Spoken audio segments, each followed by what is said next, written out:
Salam, salam Canan müəllimə. Səsim gəlir.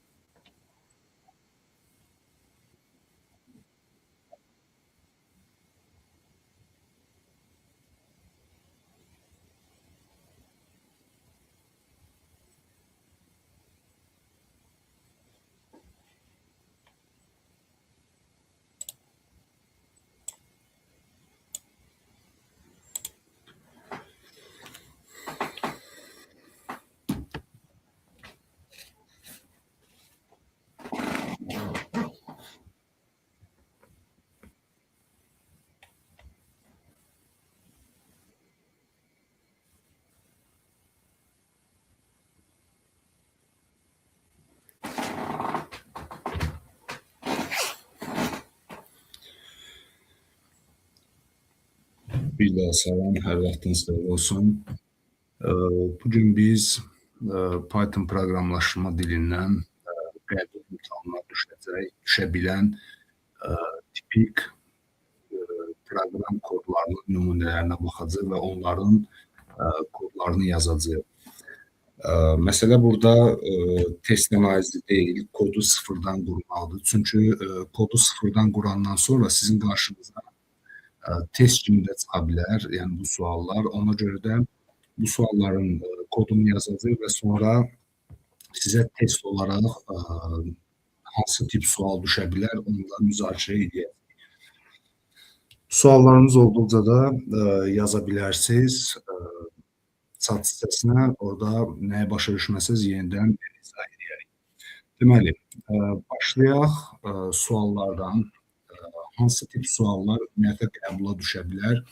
Söhbət burada qəbula düşə bilər deyəndə müəllimlərin işə qəbulu imtahanında və eyni zamanda sertifikasiyada düşə bilər və ən əsas da abituriyentlər üçün yazı işi kimi bu suallar düşə bilər. İlk suala baxaq. Yəni burada mən bir neçə sual nümunələri göstərmişəm. Həmin sual nümunələrinin kodlarını yazacağıq və ola bilər ki, bəzi sualları bir neçə üsulla yaza bilərik və yaxud da sizin özünüzün təklif elədiyi müəyyən bir üsul varsa, həmin üsullardan istifadə edə bilərik. Deməli, daxil edilmiş sətirdə əgər F hərfi yalnız bir dəfə rast gəlinirsə, onun indeksini çıxışa verən. Aydın məsələ ki, indeksin nömrələməsi sıfırdan başlanır, bunu da vurğulanır. Əgər F hərfi 2 və ya daha çox dəfə rast gəlirsə, onun birinci və sonuncu yerləşim indekslərini çıxışa verən, əgər F hərfi sətirdə rast gəlinmirsə, heç nə çıxışa verməyən və yaxud da çıxışa -1 verən proqram yazar. Sualın şərti budur. İndi gəlin burada başlayaq yazmağa. Ümumiyyətlə, kod yazarkən, kod yazmaq özü belə deyək, bir xüsusiyyətli, bir bacarıqdır ki, bunu mütləq şəkildə hər kəs özündə formalaşdırmalıdır, mütəmadi olaraq kodlar yazmalıdır. Kodda bizə deyir ki, daxil edilmiş sətirdə kodun alqoritmini düşünməmişdən əvvəl bizə lazımdır ki, bizdən hansı girişi istəyir və hansı çıxışları istəyir. Bizə sadəcə olaraq bir dənə sətir daxil etməmizi istəyir. Ona görə yazırıq, n bərabərdir input. Məsələ nədir? Burada diqqət belə deyək də, abituriyentlərə yönəlir. Əgər bizə daxil edilmiş sətir deyirsə, biz n bərabərdir int input yaza bilmərik və s. və s. Və yaxud da bizə deyirsə ki, daxil edilmiş natural ədəd, biz n bərabərdir int input mütləq yazmalıyıq. Sonraki prosesdə onu sətrə çevirəcəksə, bu öz yerində. Amma bizdən ilk öncə tələb elədiyi nədirsə, onu daxil eləməliyik. Daxil edilmiş sətir. N bərabərdir input. Sətri daxil etdik və bu sətirdə F hərflərinin axtarışına başlayırıq. Əgər F hərfi yalnız bir dəfə rast gəlinirsə, onun indeksini çıxışa verin. F hərfinin sətirdə yalnız bir dəfə rastlanması nə deməkdir? Biz baxaq burada. Nümunə üzərində. Proqramı yazarkən həmişə maksimum dərəcədə çalışın, özünüz belə nümunələr üzərində işləyin. N bərabərdir input. Tutaq ki, belə bir şey yazmışıq. Salam F. Burada yalnız bir dəfə rastlanır. Bunu bir dəfə rastlaşdığını necə müəyyən edə bilərik? Yəni biz F hərflərinin sayını tapmalıyıq. Ona görə də şərt qoymalıyıq ki, əgər daxil etdiyimiz sətirdə F simvollarının sayı 1-ə bərabərdirsə, o zaman onun indeksini tapa biləcəyik. Deməli, əgər if şərtini qoyuruq, daxil etdiyimiz sətirdə, sətrimiz n-dir. N.count. Count funksiyasından istifadə etməklə F hərflərinin sayını tapırıq. Söhbət burada, məsələnin şərtində də qeyd olunub, kiçik F hərflərindən gedir. Əgər F hərflərinin sayı count F bərabərdirsə 1-dirsə, yalnız bu sətirdə bir dənə F simvolu varsa, o zaman çapa verə bilərik nəyi? İndeksini çapa vermək nə deməkdir? Biz belə deyək də, indeks nömrəsini çapa vermək üçün find və yaxud da indeks metodlarından istifadə edə bilərik. O zaman find daha məqsəd uyğundur. N.find f. Proqramın bu hissəsini sadəcə olaraq analiz edirik və bu sətir üçün yoxlamamızı aparırıq. Salam f. Bizə 5 verir. Tamamilə doğrudur. Məsələmizin şərtinə yenidən baxırıq. Əgər F hərfi yalnız bir dəfə rast gəlinirsə, onun indeksini çıxışa verər. Yəni sıfırdan başlayır və indeks nömrəsini çıxışa verir. Əgər F hərfi 2 və yaxud da daha çox rast gəlinirsə, o zaman biz elif şərtinə keçid edəcəyik. Elif n.count f 2 və yaxud da daha çox deyilsə, böyük bərabərdir 2 yaza bilərik. Yəni, F simvollarının sayı 2 və yaxud da 2-dən çoxdursa, o zaman birinci rast gəlinən F hərfinin indeksini və sonuncu rast gəlinən F hərfinin indeksini çapa verməyə tələb olunur. Məsələnin nisbətən çətin hissəsi bundan ibarətdir. Biz nə edirik? Deməli, biz sadəcə ilk indeksi çapa verə bilərik. N.find f. Bu nə edir? İlk rast gəlinən indeksi bizə verir. Yəni, indi sətrimizi dəyişək. F, salam f. İlk indeks 0-dır. Yəni, ilk rast gəlinən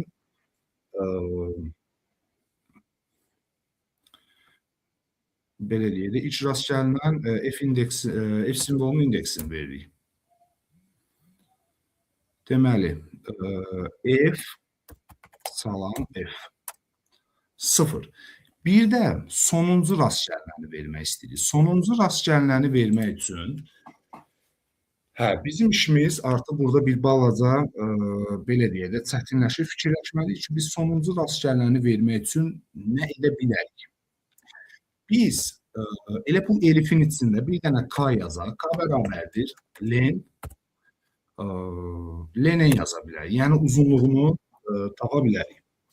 Biz bunun uzunluğunu tapdıq və uzunluğunu tapandan sonra bunun tərsinə çevirmə məsələsi var. Tərsinə çevirmək üçün bunun siyahıya çevirməliyik, yenidən join eləməliyik və s. və s. O prosesləri həyata keçirir. Amma bunun qısa yolunu da sizə deyəcəm. Birinci alqoritmik yanaşmada biz necə edə bilərik ki, bu məsələni həll edə bilərik. Sonuncu indeksi tapmaq istəyirik. N bərabərdir, listen yaza bilərik. Listen. Sonuncu F hərfini çapa vermək üçün. N.reverse yaza bilərik. Reverse nə iş görürdü? Tərsinə çevirirdi. Və biz bir dənə dəyişən götürürük. T bərabərdir. İndi N siyahısının içindən N nöqtə belə deyək, find N.find f. F-i tapırıq. Və bu dəfə çapa, belə deyək də, bu f neçənci olacaq? Yenə də gəlib 0-cı olacaq. Gəlin bunların yerini dəyişək. F, M yazaq. F, M yazaq ki, burada qarışdırmayaq. Çünki sondan əvvəldə olsun. Bunu geriyə çevirəndə, tərsinə çevirdi. M, F, A, L, A, S, F kimi oldu. Bu F'i 1 tapacaq. T'miz 1 olacaq və T'miz 1'dir. L'imiz isə bunun uzunluğudur. Bunun uzunluğudur. 1, 2, 3, 4, 5, 6, 7'dir. Və T'yə yeni qiymət mənimsədirik. T bərabərdir. K çıxılsın T. Bir də çıxılsın 1. Niyə görə? Çünki burada 0, 1, 2, 3, 4, 5 5-ci indeksə düşür. Uzunluq 7'dir. 7'dən 1 çıxanda 6, oradan da 1 çıxanda 5'ə bərabər olmuş olur və printə veririk nəyi? T'ni. İndi bunu bir yoxlama aparaq, görək doğru verir, yoxsa yox.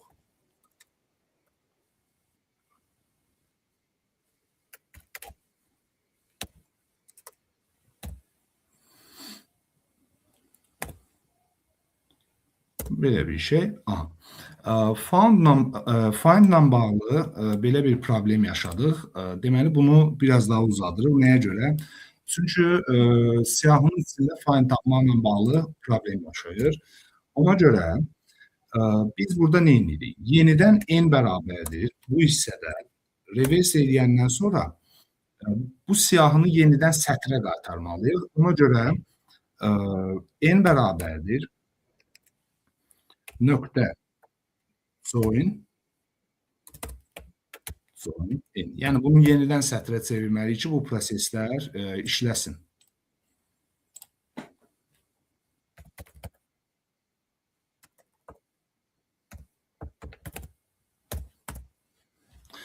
Baxın, burada problem yaşanmadı.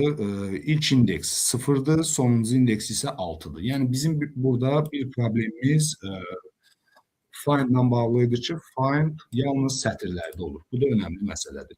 İndi gəlin biz öz sətrimizə baxaq. Bir dəqiqə bu sətrə baxaq.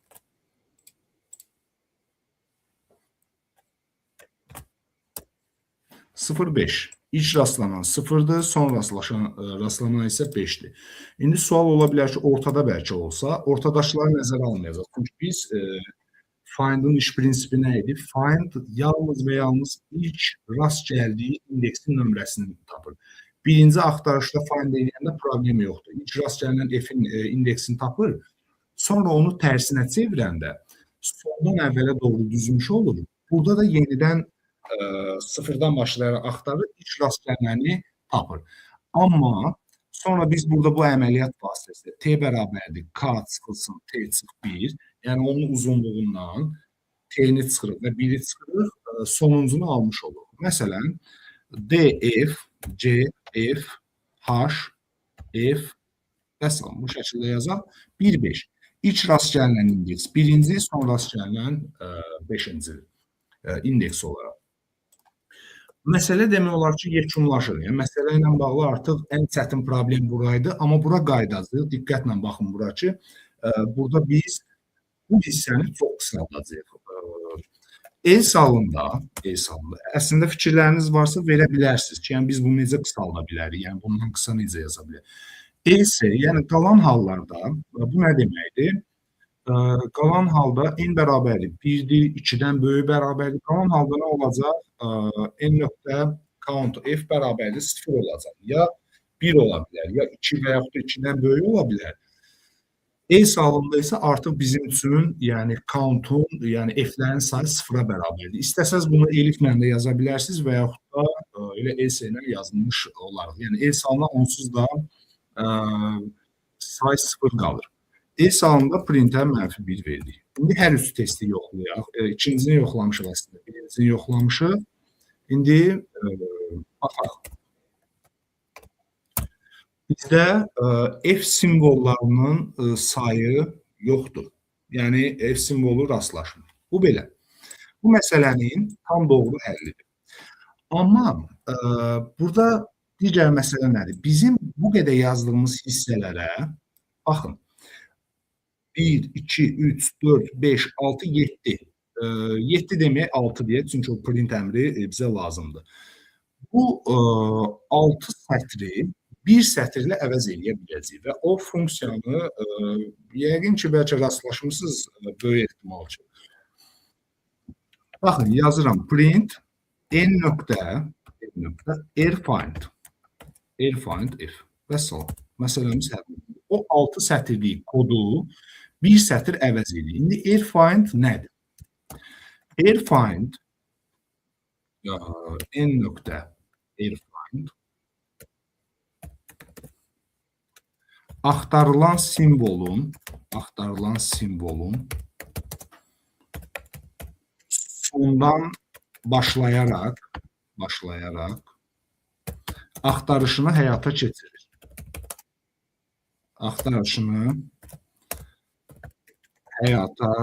keçirir. Bu şəkildə. Find'ın bir növ əksidir. Find əvvəldən başlayır axtarmağa, ilk rast gəlinəni götürür.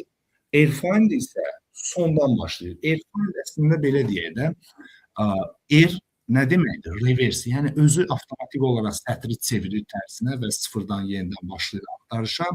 O sonuncu simvolun belə deyək də indeksini bizə verir. Yəni bizim orada yazdığımız 6 sətirlik kod bu funksiyanın arxa kodu kimi gizli qalmış olur. Bu şəkildə burada da birini yoxlasaq bəs eləyər bizə.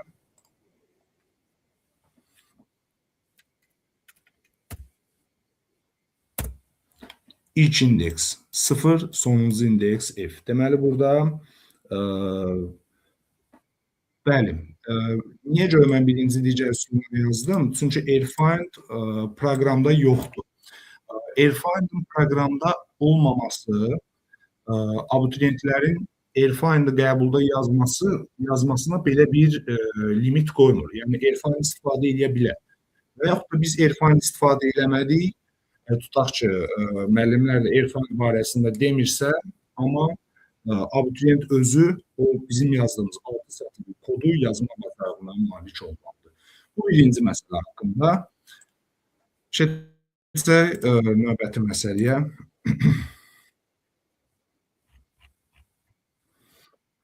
Bu da maraqlı suallardan biridir. Deyir, ardıcıllığın ilk həddi 1-ə, ikinci hədd isə 2-yə bərabərdir. Növbəti hədd əvvəlki həddlərin cəmindən n-1 dəfə çoxdur. İndi burada məsələ nədir? Biz bu vaxta qədər işlədiyimiz məsələlərdə istər blok sxemlərin yığılması olsun və yaxud da bizə verilmiş Python kodunda ardıcıllıq sərbəst olaraq bizə verilirdi və biz bu ardıcıllığı ya blok sxemin qururduq, ya da Python kodunu yazırdıq. Məsələn,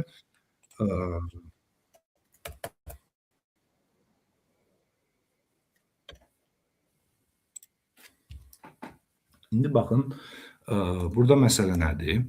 Tutaq ki, biz belə bir şey yazırıq.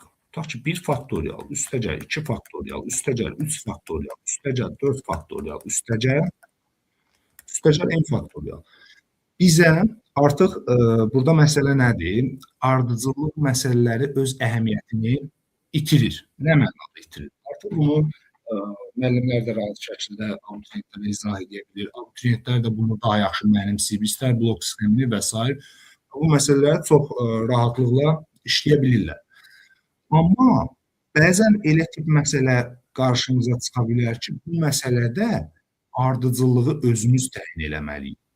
Yəni, özümüz düşünməliyik ki, bu ardıcıllıq nə ola bilər?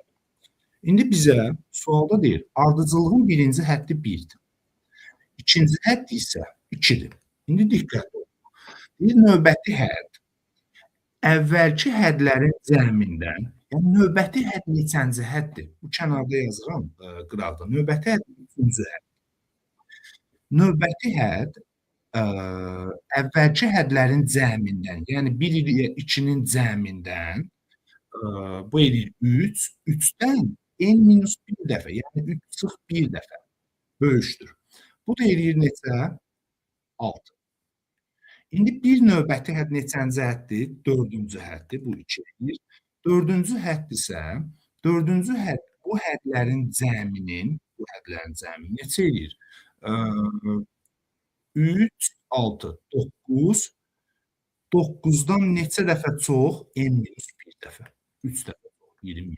Burada ədədlər çox tez bölünməyə başlayır, belə deyək və bu şəkildə böyür və biz indi digər həddi də hesablaya bilərik. Növbəti hədd 5-ci həddir. 5 çıxılsın 1 bərabəri 4 olacaq. Yəni vurma 4 olacaq. Amma nəyin cəmi?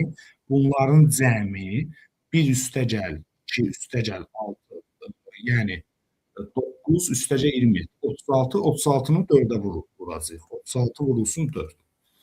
144. Növbəti hədd isə 144-ə bərabərdir. Deməli, biz bu ardıcıllığın n-ci həddinin cəmini tapmalıyıq. Yəni, n həddə qədər olan cəmi. İndi bizə, deməli, ardıcıllığı bu şəkildə verə bilməz. Niyə verə bilməz? Çünki bizə 1, 2, 6, 27, 144 kimi bir ardıcıllıq versə, bu artıq proqramlaşdırma məsələsi olmadı və yaxud da informatika məsələsi olmadı. Baxın, burada diqqət edin. Bu məntiqi məsələdir. Yəni, heç bir abituriyent və yaxud da müəllim bu ardıcıllığın hansı məntiqlə getdiyini düşünüb tapa bilməz. Yəni, qəbulun da prinsipi ondan ibarətdir ki, bizə belə güclü vaxt vermir. Biz məntiq imtahanı vermirik. Bizdən konkret nə istədiyini bildirməlidir. O da ardıcıllığı bu şəkildə çətin vermək əvəzinə ardıcıllığın izahını verib bizə və bu izah nəticəsində biz bunu rahat şəkildə tapmalıyıq. İndi bizə nə deyir? Ardıcıllığın n-ci həddinin cəmi. Çox gözəl. Ardıcıllığın n-ci həddinin cəmini deyirsə, biz nə etməliyik? Bunu silə bilərik buradan. N bərabərdir int input. Bunu while dövrü ilə işləyəcəm. While dövrü ilə işləməyin səbəbi ondan ibarətdir ki, bu həm də alqoritmik sualın blok sxem kimi də qurulmasını bizdən tələb edir. Ona görə də i bərabərdir 1 yazırıq. While-in kiçiyi bərabərdir n yazırıq. S bərabərdir 0. S bərabərdir 0. Ardıcıllığın ilk n həddinin cəmini. Yəni, biz 3 yazanda 1 üstəgəl 2 üstəgəl 6 cavab, yəni 9-u verməlidir və bir yoxlama nəticəsində də biz sualımızın doğru olduğunu, doğru kod yazmışıq yoxsa onları yoxlaya bilərik. Deməli, xeyr, 36 çıx 1 yox, orada n çıx 1 həddin nömrəsindən söhbət gedir. 4-cü hədd isə əvvəlkilərin cəmini vuracağıq 4 çıx 1-ə. 5-ci hədd isə bütün əvvəlkilərin cəmini vuracağıq, orada deyil, n-1-ci həddə. Yəni, sualda deyil, 36 çıx 1 kimi yox. Deməli, S bərabərdir, S plus, bax, S bərabərdir, S plus i yazsaq və yaxud da, indi gəlim, bunu paint açsın. Müəyyən şeyləri burada izahını göstərir. Çünki burada məsələ nədən ibarətdir? Məsələ odur ki, baxın, bizdə birinci hədd 1-dir. Növbəti hədd isə 2-dir. Növbəti hədd isə neçə oldu bizdə? 6 oldu. Növbəti hədd isə oldu bunların vurulsun 3-ə. Yəni 27. Yəni, bu özündən əvvəlkilərin cəmini vurmalıdır neçəyə? n-1-ə. Bizim birinci həddimiz i bərabərdir 1 və yaxud da birinci hədd kimi bir dənə p götürə bilərik. P bərabərdir 1 yaza bilərik. P bərabərdir 1. Sonra S bərabərdir S üstəgəl P. Amma burada bir məsələyə diqqət edin. Bu bir növ nəyə oxşur? Fibonacci ardıcıllığına çox oxşur. Ona görə də biz burada if ilə yaza bilərik. If n bərabərdirsə, 1-dirsə, çünki ardıcıllığı tamamlamaq üçün birinci, ikinci hədd bizim üçün önəmlidir. N bərabərdir 1-dirsə, print 1. Elif n bərabərdir 2-dirsə, print birinci və ikinci həddin bu arada bizdən soruşduğu bunların cəmidir. 1 üstəgəl 2 üstəgəl 6 üstəgəl 27. İkinci həddi istəsə bizdə cəm 3-ə bərabər olmuş olur. Deməli, n bərabərdir 3-ə. Bu şəkildə və burada nə edirik? S bərabərdir. I neçədən başlamış olur? I artı avtomatik olaraq 3-dən başlamış olur. S bərabərdir. S-dən başlamalıyıq. Çünki hədlərin cəmi 3-ə bərabərdir. S bərabərdir. S üstəgəl, yəni bu vaxta qədər olanların cəmi S üstəgəl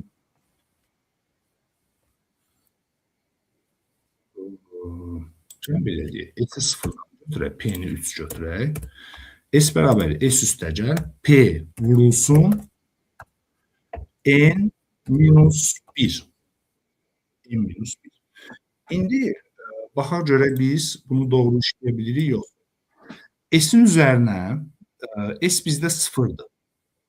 P vurulsun N minus 1. Bu neçə oldu? 9. 9. Sonra 9-un üzərinə 9-u vuracaq neçəyə? 27-yə. Və bura qədər olan cəmlər, bunların hamısını bir-bir cəmləməlidir.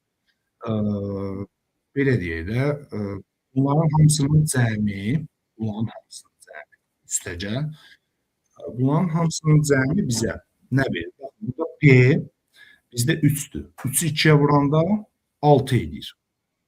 6 edir. S-imiz də olsun 3. Düzgün yanaşmaydı əslində və S də bərabər 3. Bu biraz belə deyək də, qarışıq məsələdir və nisbətən çətin məsələdir. Burada biraz belə deyək, diqqətli olmaq lazımdır ki, biz dəyərləri itirməyək və fikir verirsinizsə, burada həm bu hissəyə tez-tez baxıram ki, bu nəticələri görə bilim. Deməli, hələ ki bizdə problem yoxdur. 1 üstəgəl 2 üstəgəl 6 cavabını tapa bildik. Amma bizim S-imiz hal-hazırda neçədir? 9-dur. 9-u növbəti dəfə bu 9-u vurmalıyıq nəyə? 9-u vurmalıyıq. Baxın. Bir T dəyişəni götürə bilərik. T bərabərdir S. Fikir verin, Fibonacci əslində oxşarlıq var. S-in dəyərini T-yə mənimsədirik. T bərabərdir. T vurulsun I çıx 1. N çıx 1 yox, biz burada I çıx 1 ilə bunları ifadə edəcəyik. I çıx 1. Onda bizim üçün problem olmayacaq. T bərabərdir. T vurulsun I çıx 1. Bizim T-miz burada hansı qiyməti ala bilər? 1 üstəgəl 2, 3, 3 üstəgəl 6, 9.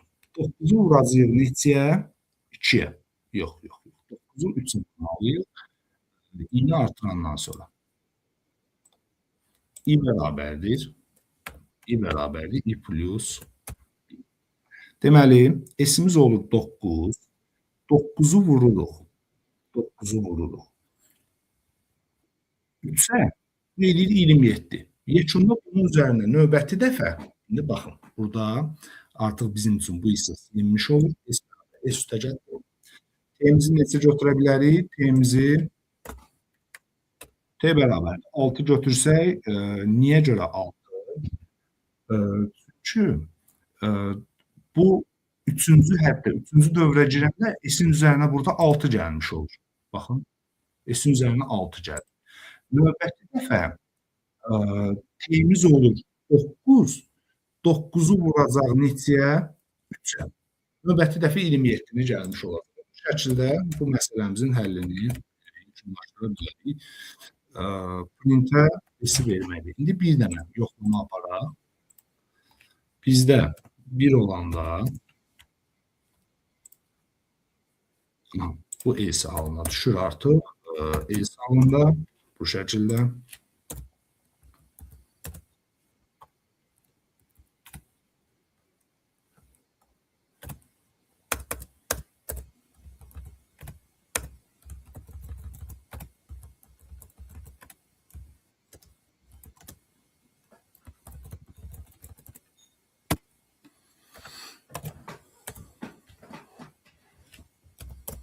bizdə 1-dir. 2-də 3 olacaq. 2-də 3 olacaq. İndi əsas məsələmiz 3 dənə olacaq. və 9 oldu. Fikir verin. Deyə bilərsiniz ki, bəs 6. Bu 6 həddin nömrəsidir. Bizdə həddin nömrəsini demir. O həddin cəmini, yəni 3-cü həddə qədər olan ədədlərin cəmini neçə eləyir? 9-a bərabərdir. İndi 4-cü həddə baxaq. 4-cü hədd. 4-cü hədd 36. Az öncə dediyimiz kimi bu şəkildə bunlar işlənildi. Baxın, 27 idi, amma onların cəmi 36-ya bərabər oldu. Sual kifayət qədər, yəni belə deyək, sualdır ki, yəni bunlar düşə biləcəyi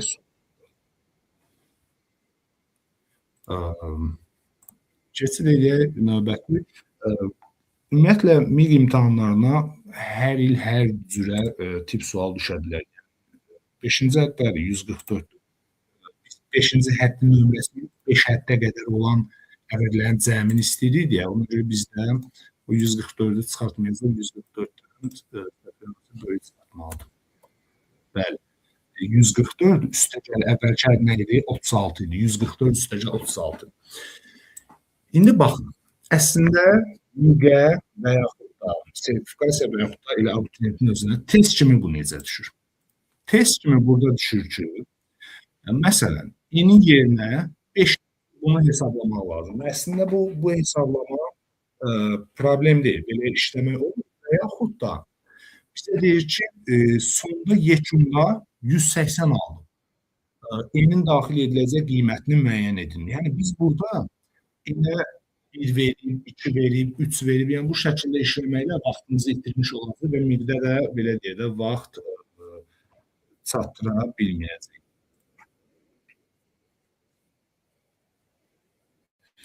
Yəni print T yazmağa ehtiyac yoxdur. Print T sadəcə olaraq həddin nömrəsini göstərmiş olacaq. Print T. Əslində görmək üçün yaza bilərik. Məsələn, 5-ci də yazsaq. Yox, T yox. Sonuncu həddin bir dəqiqə.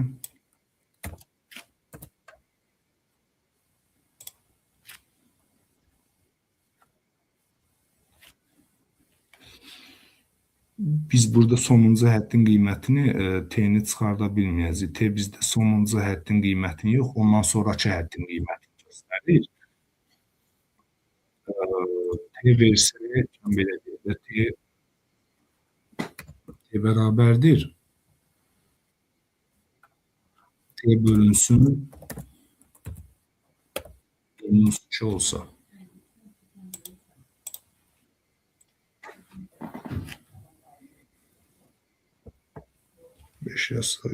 Print T. Print T yazaq.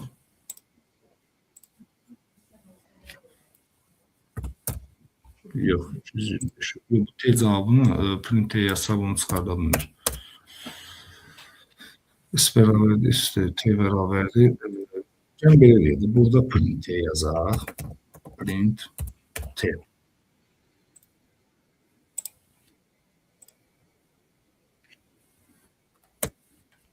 Əslində, baxın, 9-u çıxartdı, 36-nı çıxartdı, 180-ni çıxartdı. Yəni, bu 36 həmin bu cavabdır ki, 180-dən əvvəlki həddin qiymətidir.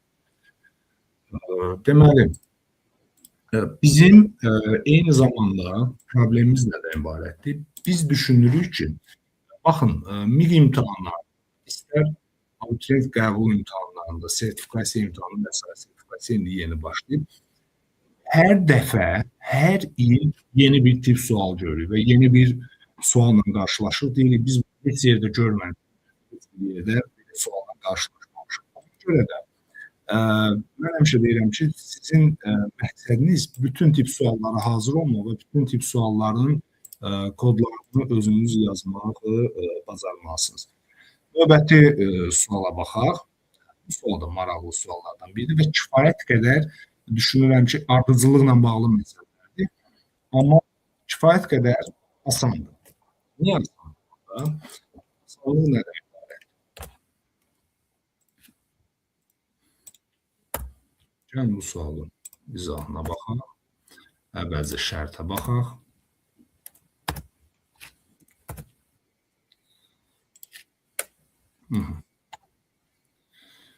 Sualın şərti nədir? Elə burada yazın.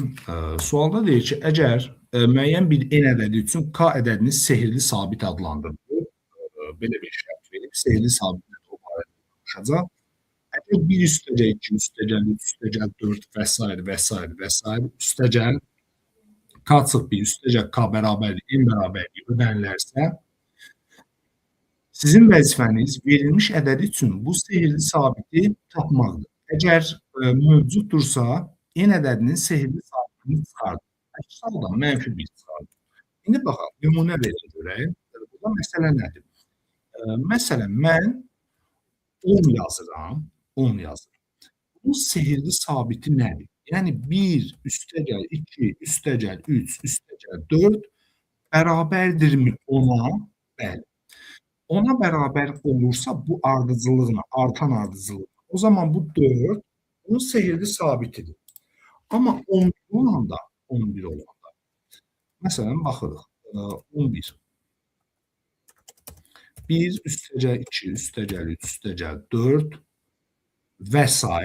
heç bir halda bərabərlik 10-a bərabərlik ola bilmir. Yəni, ən yaxşı halda bu 10 özü olur və 1 üstəgəl 2 üstəgəl 3 üstəgəl 4 üstəgəl 5 bərabərdir 15 olur. Bu 11 ola bilmirsə, deməli bu ədəd üçün sehirli sabit adlı anlayışı yoxdur. Yəni sehirli sabit ümid edirəm ki, aydındır bu nə oldu. Yəni bizim ardıcıllığımız birdən nə qədər ədədlərin cəminə bərabərdir. Bunu başqa üsulla da işləməyə çalışacağıq. Birinci standart qaydayla işləyirik. N bərabərdir int input. N bərabərdir int input. I bərabərdir 1 while x bərabərdir n. S bərabərdir s plus n bizdən daxil etdiyimiz ədəd. Məsələn, 10. 10 yazmışıqsa, 10-a qədər gəlib çatmalıdır. Deməli, burada, məsələn, baxın, diqqətli olun. I yox, s n-ə bərabər olmalıdır. S bərabərdir 0. S kiçik bərabərdir, yox, kiçikdirsə n olana qədər bu proses davam edir. S bərabərdir, s üstəgəl i. I də 1-dir. Və i bərabərdir, i plus 1. Vəssalam. Bu dövrdən çıxandan sonra, indi bu məsələ ilə bağlı bir şey deyəcəm. Belə deyək də, əgər bu dövrdən çıxanda s bərabər olubsa n-ə, yəni həqiqətən bu bərabərliyi görə bilibsə, o zaman, baxın, s-in üzərinə i-nin hansı qiymətini gələndə, ən sonda 4-ü gələndə ona bərabər olmuş olur. Amma ona bərabər olandan sonra i bir vahid artmış olur. Ona görə bizim sehirli sabitimizin qiyməti int i minus 1-ə bərabər olmuş olacaq. Hesabında int -1. İndi baxırıq, birinci 11-dən başlayaq, ya da 10-dan başlayaq. 10-da 4-dür sehirli sabitimiz. Niyə? Çünki 1-in üzərinə 1 üstəgəl 2 üstəgəl 3 üstəgəl 4 bərabərlik 10. Bu bərabərliyi aldıq. Amma 11 yazanda sehirli sabitimiz yoxdur bizim. Yəni konkret sabit ədədimiz yoxdur. 11-də isə mənfiyə bərabərdir. Sual. Yəni bu sual hansı vəziyyətdə düşə bilər? Qəbul. Düşəcək ki, düşüb də əslində. Hansı variantda düşüb? Deyir ki, faktoriyalı n ədədinin, belə deyək, daxil edilmiş ədədin hansı ədədin faktoriyalı olduğunu tapan proqram. Bu abituriyentlərə düşüb. Eyni sual, eyni ildə müəllimlər işə qəbul imtahanında belə bir sual düşmüşdü. Cavab variantlarında 5 dənə proqram kodu var. Daxil edilmiş cavab variantlarından hansı natural ədədin K ədədinin faktorialı olduğunu tapan proqramdır. Bu isə cəmlə bağlı problemdir. Yəni siz burada artıq buna diqqət eləməlisiniz. A variantlarında birində bu is, bu düzgün variantdır. Birində print i verir, -1 verir, birində i+1 verir, birində i-2 verir, birində i+2 verir. Yəni bunu düşünməyə əvəzinə sadəcə olaraq kodun başlanğıc dəyər qiymətlərinə baxmaqla toplama dəyərlərini düzgün analiz eləməklə nəticələri almaq olar. Bu da belə. Növbəti suala baxaq. Növbəti suala keçirik. İndi keçirik nəyə? A-dan B-yə qədər fərqli rəqəmləri olan bütün natural ədədləri çap edən proqram. İndi artıq biz funksiyalardan istifadə edəcəyik.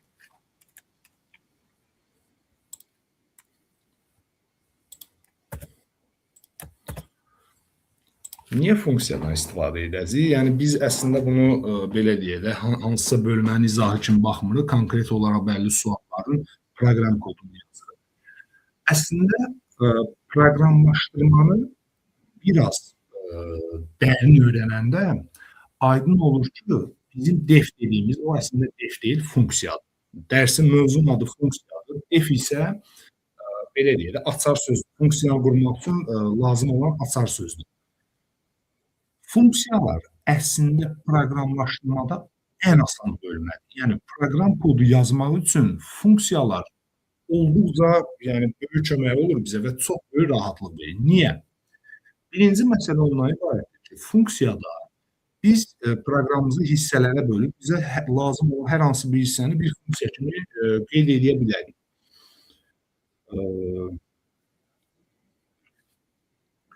Amma belə deyək də,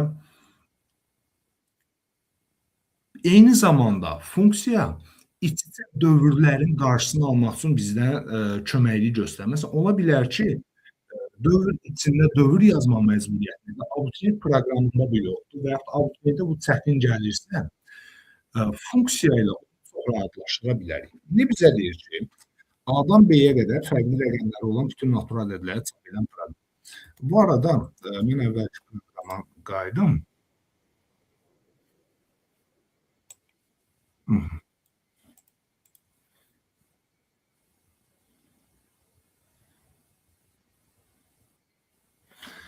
Əslində bunu düsturla yazmağa çalışmaq istəyirəm. Deməli, tutaq ki, bizdə 13-ün 4-ü verir. Düzdürmü? Bu düstur nədir? N ədədinin cəmi olsun, 4 olsun, 4 üstəgəl 1 bölünsün 2. Bərabərdir nəyə? 10-a. Həqiqətən belədir? Bəli, belədir. İndi bizim axtardığımız bu i-dir. Daxil etdiyimiz isə n-dir. Deməli, i vurulsun i plus 1 bərabərdir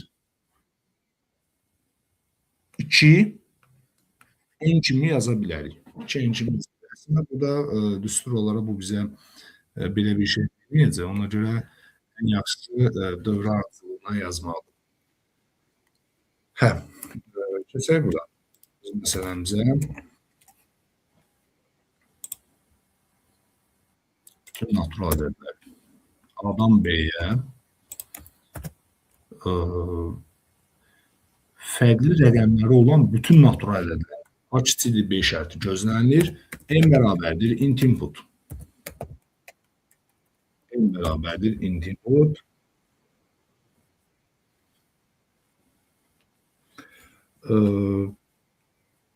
Nərgiz Abdullayev yazıb, salam, elə bir kitab var ki, biz Python dərinliklərinə qədər öyrənə bilərik.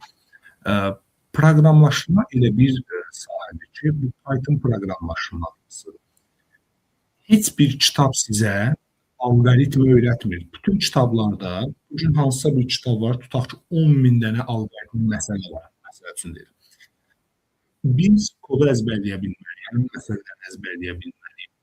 Proqramlaşdırmanın digər bütün bölmələrdən fərqi, yəni bütün fənlərdən mən deyərdim ki, fərqi texniki fənlər sınaq şərtinə, yəni texniki fənlərdə belə deyədim, Riyaziyyatda hansısa bir düsturu biz həll eləmək üçün, məsələni həll eləmək üçün düstur verir bizə və o düstura əsasən biz məsələni həll eləyirik. Amma proqramlaşdırmada eyni zamanda proqramlaşdırma məntiqi adlanan bir şey var. Alqoritmik düşüncə. Bu gün hansısa kitabda 10.000 dənə məsələ varsa, onun kodu yazılıbsa, biz onu əzbərləyib mənimsəyə bilməliyik. Amma bizə proqramlaşdırmada 2 cümlə ilə sintaksis deyə bilər. Biz o 2 cümlədən istifadə etmək, belə deyək, 10.000 dənə alqoritm məsələ işləyə bilərik. Bu alqoritmi də inkişaf elətdirməyin ən əsas tərəfi ondan ibarətdir ki, çoxlu kod yazmalısınız. Özünüz yazmağa çalışmalısınız. Test üzərindən öyrənmək yox, özünüz nəyisə yazmalısınız. Ümumiyyətlə, Python alqoritmdən abituriyentlərə yarı-bayarı sual düşür və eyni zamanda miqra sertifikasiyada da 40 sualın 20'si Python alqoritmi olur demək olar ki. Deməli, A-dan B-yə qədər A-nı daxil edirik, A bərabərdir int input, B bərabərdir. A kiçikdir B şərti gözlənildiyinə görə bizim üçün artıq burada nəsə xüsusi şərt qoymağa ehtiyac yoxdur. Sadəcə olaraq for i in range A verir B plus 1. A-dan B-yə qədər dövrümüzü bu şəkildə qoyuruq. Və biz nə etməliyik? İndi fikirləşməliyik ki, A-dan B-yə qədər ədədlər içərisində nümunəyə baxırıq. Bir nümunə. Tutaq ki, 200 ilə 205 arasında bütün rəqəmləri fərqli olan ədədlər hansıları? 200-ün özü deyil. Heçunda 202 deyil. 203, 204 və 205-in özü. Deməli, bu intervalda rəqəmləri fərqli olan ədədlər bunlardır. İndi mən tapmaq istəyirəm ki, rəqəmləri fərqli nə demək? Bir funksiya quracam, həmin funksiyanın içində rəqəmlər fərqlidirsə geri 1 qaytaracam. Deməli, def funksiya yaradıram, rəqəm adlı funksiya yaradıram. Rəqəm A. A bizdə ədəd kimi gəldi ora, yəni qiymət gəldi. A bərabərdir. STR A eləyirəm və söhbət burada bütün rəqəmlərinin fərqli olub olmamasından gedir. Və A bərabərdir list A eləyirəm. Yəni bunu siyahıya çevirdim. Baxın, məsələn 200 ədədini siyahıya çevirdim. Sonra A nöqtə sort eləyirəm. Sort neynədir? Bunu nizamladı. Nizamlayandan sonra oldu 002 və başlayıram dövr. For i in range 0,len A. Bu arada len A minus 1. Niyə? O barədə də danışacağım. Və şərt qoyuram ki, əgər bizim A-imiz fərqlidirsə, daha doğrusu, bərabərdirsə A-i plus 1-ə, yəni baxın, buradakı 0 növbəti 0-a bərabərdirmi? Bəli, bərabərdir. Niyə mən sort elədim? Sort ona görə elədim ki, bunun nizamlasın, eyni elementlər yan-yana düşsün. Kiçikdən böyüyə doğru, məsələn, 2, 0, 1, 4, 2, bunu nizamlayanda 2 dənə 2 yan-yana düşəcək. Bu yan-yana düşməsi də yoxlama prosesində 2 ədədin yanaşı olaraq bərabərliyin yoxludur. Əgər bu bərabərlik varsa, o zaman return 0 verir. Baxın, bir də burada yazıram, return 1. fikir verin, funksiyanın rahatlığına əslində baxın. Mən bunu normalda yoxlama aparsaydım, bunu axıra qədər aparmalıydım. Amma burada funksiyanın önəmi ondan ibarətdir ki, hardakı return-ü gördü, proqram avtomatik olaraq dayanır. Yəni bundan sonra i məsələn 0 halında, i 0 olanda, A0 ilə A1-in bərabərliyini yoxlayır. Bərabərdirsə artıq i1 halına keçmir, i2 halına keçmir, i3 halına keçmir və s. və s. Burada məsələ budur. Amma bunu fikir verin, return 1 isə bu tərəfdə yazılır. Yəni bu dövr bitəndən sonra geriyə 1 qaytarır. Geriyə 1 qaytarırsa, deməli, burada məsələ nədir? Geriyə 1 qaytarırsa, deməli, heç vaxt 0 qaytara bilməyib. 0 da qaytara bilməyibsə, deməli, bunun bütün rəqəmləri müxtəlif idi.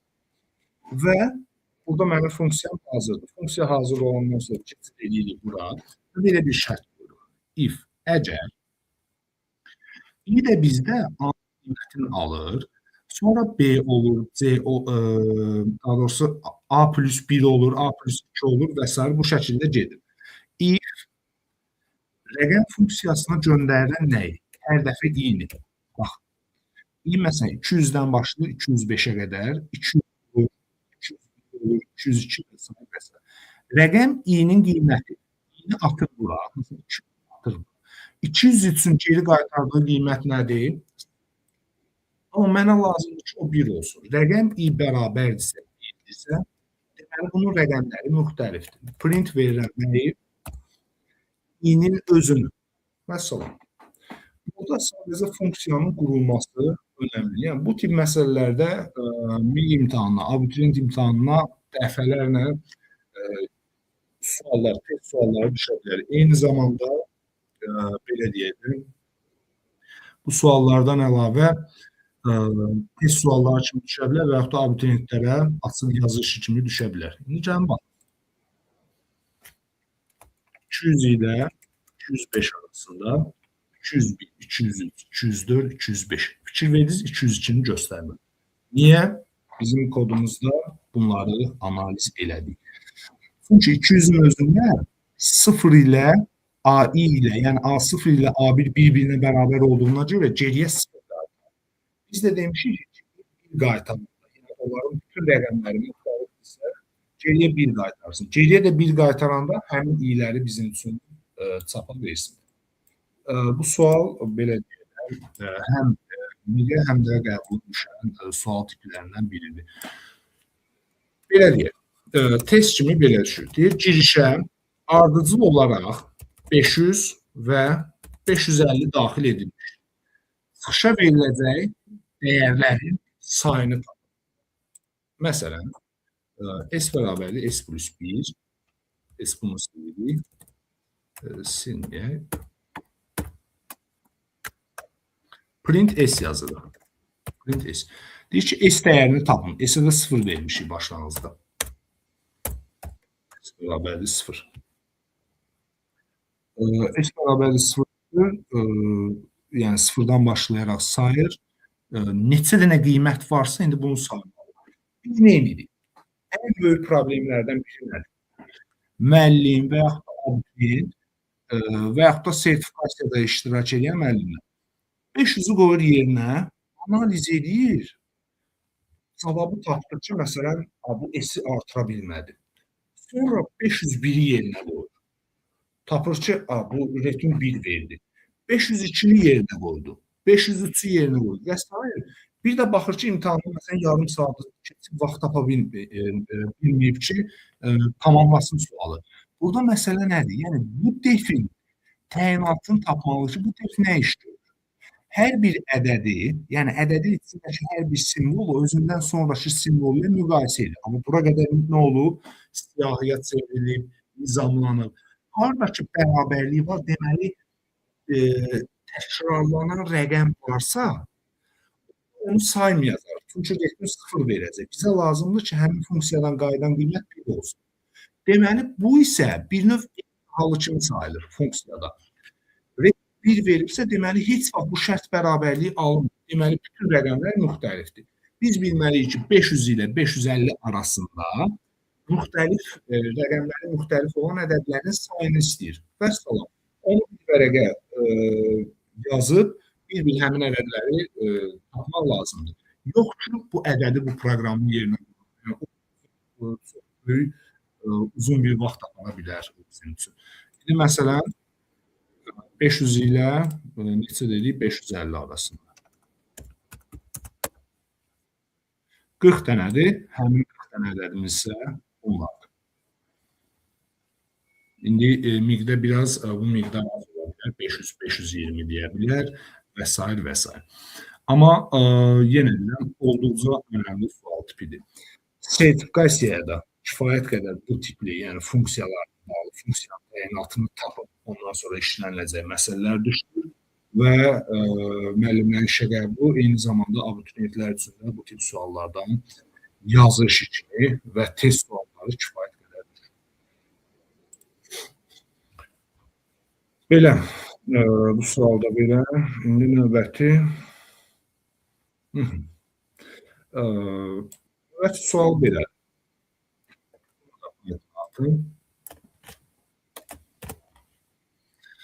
Sizə n tam ədədi verilir.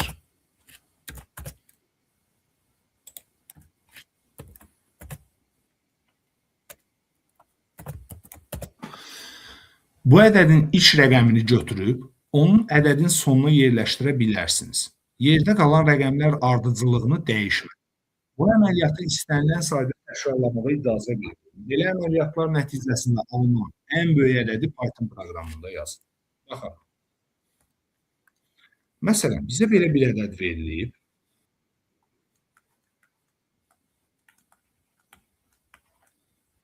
Deyir ki, bu ədədin iç simvolunu götürürük, gətiririk, qoyuruq axıra.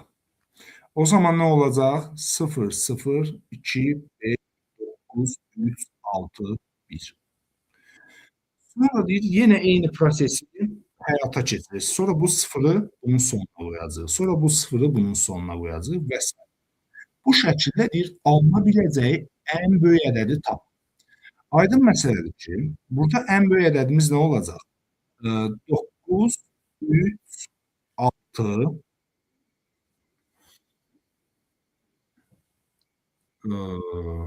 1, 0, 0, 2, 5. Baxın, bu şəkildə. Yəni, bu prosesi həyata keçirmişik. Yəni, bundan böyük ədəd ala bilməyəcəyik. İndi gəlin bunun kodunu yazaq. Bunu necə yazaq? N bərabərdir int input.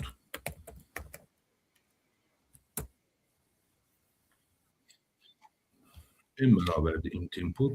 Sonra bunu sətrə çevirə bilərik. N bərabərdir str.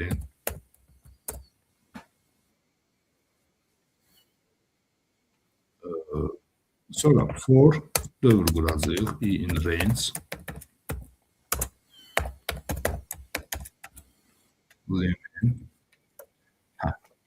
Bundan sonraki prosesdə artıq bir balaca diqqətli olmalıyıq. Nədir? Bizə deyir ki, ilk rəqəmi götürmək, sonuna əlavə edək. Ona görə yeni bir dəyər götürəcək. Artıq bizim elimiz sətirdir. Lenin də deyirsə, əslində uzunluğa qədər geçsək cavabı tapa bilərik. Özdə mənimsətmə apara bilərik hər dəfəsində. N bərabərdir N birdən Leninə qədər. Buna deyilir proqramlaşmada sətrin kəsilməsi. Məsələn, bu necə olur? Tutaq ki, 1, 0, 2, 4-dür. Biz 0, 2, 4-ü götürürük. Çox gözəl. Və bizdə nə qaldı? N0 qaldı. N0'mızda nədir? Buraya yazacağıq. Üstəgəl N0. Yəni, birdən axıra qədər olan hissənin üzərinə əvvəlkini gəlir. Yəni, bu əvvəlkini sona keçirir. Bu olur 0, 2, 4, 1. Tamamilə doğru. Bizdən bunu istəyir. Növbəti prosesdə necə olacaq? Bu əvvəlkini götürəcək, bu sonuna əlavə edəcək. Yəni, burada artıq 2, 4, 1 olacaq, üstünə 0 gələcək. Növbəti dəfə nə olacaq? 4, 1, 0, 2 olacaq. Növbəti dəfə nə olacaq? 1, 0, 2, 4 olacaq. və bunların içindən ən böyüyünü tapmaq lazımdır. Ən böyüyünün tapılması alqoritmi bilirik. Bir dəyər götürəcəyik, ona 0 müəllimə edəcəyik və bu şəkildə bu dəyəri tapacağıq. Deməli burada n bərabərdir n 1-dən n-ə qədər üstəgəl n0. Bu hər zaman belə. Fikir verirsiniz, dövrün və biz nə edirik burada? K bərabərdir. Heç K-ya ehtiyac yoxdur. N-imiz bir sətirdir. Biz onu sətri int tipinə çevirə bilərik. Amma böyük və yaxud da kiçiyin yoxlanması üçün t bərabərdir 0 yaza bilərik. Əgər t kiçikdirsə, ən böyük ədədin tapılması alqoritmi, t kiçikdirsə, int n-dən o zaman t-yə mənimsədirik nəyi? Int n. Və salam, proqram hazırdır. Bitti. Tapılması alqoritmi. Təsəvvürləyin, qəbulda sizə sual düşüb. Sualda n sayda ədəd üçün düşə bilər və s. və s. və sualda soruşur ki, 5257-ni ədədin daxilində çapa nə verəcək? Yəni, biz bunu bir-bir analiz edəndə artıq və yaxud da orada bir neçə ədəd verilə bilər. Deyə bilər ki, uyğun olaraq, ardıcıl olaraq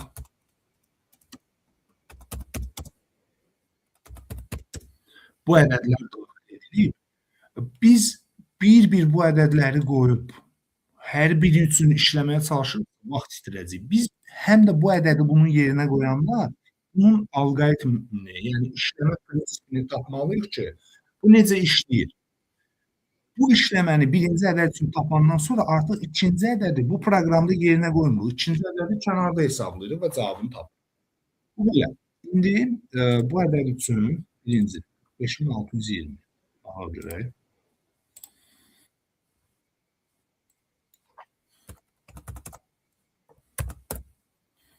62045 ədədini çapa verdi. İndi gəlin buradakı prosesləri görək. Görək həmin prosesləri doğru verirmi? Print int. Görək bizim üçün bu çevrilmələri düz aparıb yoxsa yox.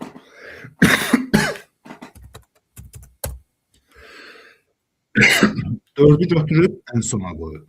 Sonra 5-i götürüb ən sona qoyub. Sonra 2-ni götürüb ən sona qoyub və s. bu şəkildə bu ədəd. İndi baxın, deyə bilərsiniz ki, biz bu sıfırlara getdik. Çünki biz sətri intə çevriləndə bunun əvvəlində sıfır var idisə, sətirdən tam tipə çevriləndə belə deyək də, sətirdən tam tipə çevriləndə o sıfır dəyərini itirir. Məsələn, 0055 00-ı int tipində göstərmir. 55 kimi göstərir. Bu belə. Baxın, yəni bu kodu az ola bilər, amma kifayət qədər tutarlı bir məsələ növüdür. Mütləq şəkildə, yəni yenə abituriyent və milli imtahanların səviyyəsi demək olar ki, eyni olur. Sadəcə olaraq abituriyentlərə bunları sərbəst qurmaq tapşırığı verilir.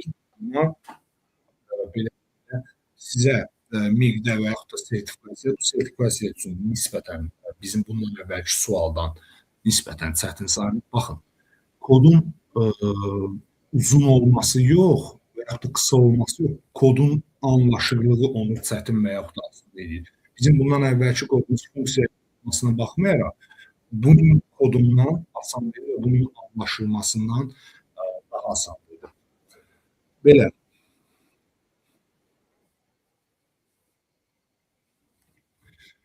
Eee 65420 alına bilməz. Niyə? Sualın şərtinə yenidən baxaq. Deyir ki, bu ədədin rəqəmini götürüb, onu ədədin sonuna yerləşdirə bilərsiniz. Yerdə qalan rəqəmlərin ardıcıllığı dəyişmədən. Biz, o siz yazdığımız, yəni alına biləcək ən böyük ədəddir. Bunun proqramdır. Biz onu sort edib, çapa verə bilərdik. Alına biləcək ən böyük. Çünki orada istədiyimiz kimi yerlərini dəyişir. İsə nizamlı olaraq digərlərinin ardıcılığı dəyişmir. Olduğu kimi saxlayır. O sualda xüsusi vurğulanır. Ona görə də bu fərqli bir şey olmuş olur. Ə, xeyr, sort reverse deyil bu. Sort reverse sortla eləsəydik 65.420 alınacaqdı, o problem deyil. Amma bizim məsələnin şərti başqadır. Baxın şərtdə yerdə qalan rəqəm ardıcıllığını dəyişmir. Bu 4-ü gətirib qoyur ən sona. Sonra 5-i gətirib qoyur ən sona. Bu cür yoxlama nəticəsində. Baxın, testdə də ən çox çaşdırıcı məqam ondan ibarət olur ki, ona biləcək kodu çox elə analiz eləmir, birbaşa 65 420 verir. Məsələn, burada 87.754 düşünə bilərik, amma o deyil cavab. Baxaq. 745-dir, 54 deyil. Çünki bir-bir burada dəyişiklikləri yerinə yetirməklə ədəd ardıcıllığını elə ona baxırıq. Mən bunu baxın. 74.587. Bu 7-ni gətirib qoyacağıq bura. Ədədimiz nə alınır? 4, 5, 8, 7, 7. Sonra bu 4-ü gətirib qoyacağıq bura. Ədədimiz nə alınır? 5, 8, 7, 7, 4. Əslində burada da görünür həmin proses. Amma mən bunu açıq şəkildə belə yazıram. Burada nə olunur? 8, 7, 7, 4, 5. Vəssalam. Artıq bu 8-i bu tərəfə atandan sonra artıq kiçik ədədlər alınacaq. Gördüyünüz kimi 7 ilə alındı, 7 ilə alındı. Yeşin cavabımız isə budur. Digər testdə də yəni eyni cavabı almış olacağıq. 1245-də alınacaq burada 5421. Burada problem yoxdur. Niyə? Çünki ədədlər özü kiçikdən böyüyə nizamlı verir deyə. Bu özü onu avtomatik olaraq o şəkildə çevirəcək. Yəni, bu o demək deyil ki, həmişə bu böyükdən ən böyük variant, böyükdən kiçik düzülmüş variant. Amma bu testdə 5421 alınmalı. Üzrə 5124 nəsə qarşıdır. Gəlin bunu analiz edək. Əslində burada var. Biri atır bura, olur 2, 4, 5, 1. Sonra 2-ni atır bura, 4, 5, 1, 2. Sonra 4, 4, 5, 1, 2, 4 olur. 5124 olur, bəli. Bu şəkildə. Yəni, burada əsas məsələ nədir? Ədəd ardıcıllığını, rəqəmlərin ardıcıllığını dəyişə bilmərik biz. Bu sort reverse-lə deyil. Növbəti suala keçirik. N elementdən ibarət siyahıda 2-nin qüvvəti olan elementləri çap edən proqramı Python dilində yazın. Yəni, bizim siyahının elementimiz olacaq. Həmin siyahıda 2-nin qüvvətləri olsun.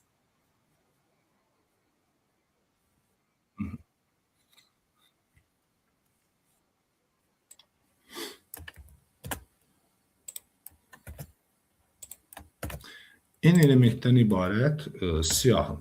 Biz nə edirik? N bərabərdir int input. Int input for i in range n yaza bilərik və yaxud da 1,n+1 yaza bilərik. Bunlar eyni anlamdır. Yəni, dövrümüzün sayı n yazsaq n dəfədir. 1 yazsaq, virgül 1 yazsaq, o da n dəfədir. Yəni, ona görə bu anlayışları yəqin ki, biriniz bilirsiniz. Deməli, və boş siyahı götürürük. Boş siyahı götürürük. A bərabərdir. Boş siyahı.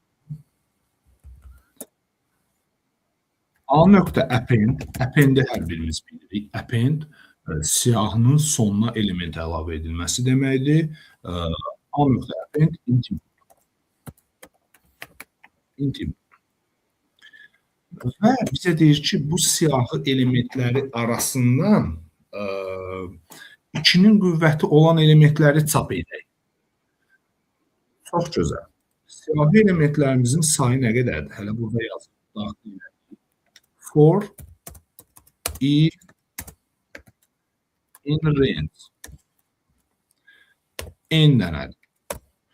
İndi mən nə bilim ki, hansı 2-nin qüvvətidir. Bunu bilmək üçün bu for dövrünün içində 2-nin qüvvəti axtarışını aparmalıyam. O da dövr içərisində dövr qarşılıq yaradır. Eee, salam Şəbnəm müəllimə, salam, hər vaxtınız xeyir olsun. Eee, deməli, bu qarşılıq yaratdığına görə biz burada funksiya yaratmaq məcburiyyətindəyik. Yəni funksiyanı da hansı açarla yaradırıq? Def açarla yaradırıq. Def məsələn, 2-nin qüvvəti deyil, qüvvət. Qüvvət T. Bu arada funksiyada bura göndərilən qiymətin önəmi necə? Yəni buradakı dəyərin, dəyişən adının bizim üçün önəmi yoxdur. Yəni orada bir qiymət göndərəcək. Deməli biz eyni zamanda hər hansısa bir natural ədədin söhbət burada natural ədədlərdən gedir təbii ki. Natural ədədin 2-nin qüvvəti olub-olmadığını tapacağıq. Deməli, S bərabərdir 1 götürə bilərik. While S kiçikdir T yaza bilərik. S bərabərdir S vurulsun 2 yaza bilərik. Yəni biz 2 qüvvətinin tapılmasını 2 qayda ilə həyata keçirə bilərik. Yəni hər hansısa bir dəyəri götürə bilərik, həmin dəyəri 2-yə vura-vura gedə bilərik. Və yaxud da eyni zamanda hər hansısa bir dəyər götürüb onu 2-yə bölə-bölə gedə bilərik. Baxın, bunu 2 variantda da yazacağam. S bərabərdir S vur 2. Bu dövrdən sonra əgər bizim S bərabər olursa T-yə tam bərabərliyinsə, o zaman return 1 verə bilər. Başqa bunun else halına ehtiyac yoxdur. Çünki bu funksiyadan bizə geriyə qayıdan bir qiyməti lazımdır. Yəni 2-nin qüvvətidirsə bizə 1 qaytarsın. Məsələn, burada bir yoxlama aparaq. Deməli, məsələn, T bizdə 32-dir. S-imiz olacaq birinci qiymətdə S bərabərli 2 olacaq, daha sonra S bərabərli 4 olacaq, daha sonra S bərabərli 8 olacaq, daha sonra S bərabərli 16 olacaq. Daha sonra isə S bərabərli 32 olacaq. Və gələcək bu dövrə 32 kiçikdirmi 32-dən? Xeyr. Bu dövrdən çıxandan sonra 32 32-yə bərabərdirmi? Bəli. Bu halda geriyə bir qiymətini qaytaracaq. Yəni bu funksiya həqiqətən geriyə qaytarır ki, bu ədəd 2-nin qüvvətidir. Və indi burada yoxlamada nə yazırıq? Əgər qüvvət funksiyasından qayıdan qüvvət